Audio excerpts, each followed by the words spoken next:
Hi guys, welcome back with me again in this channel. On today's tutorial, I'm going to show you how you can check your TikTok balance.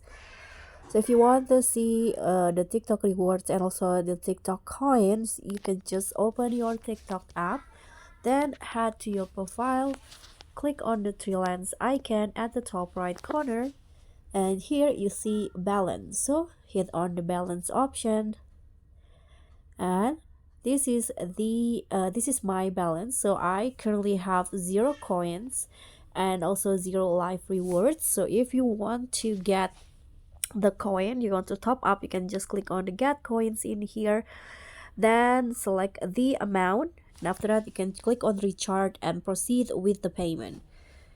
And if you want to get live rewards, you need to do a TikTok live and ask or uh, let the viewers give you the rewards.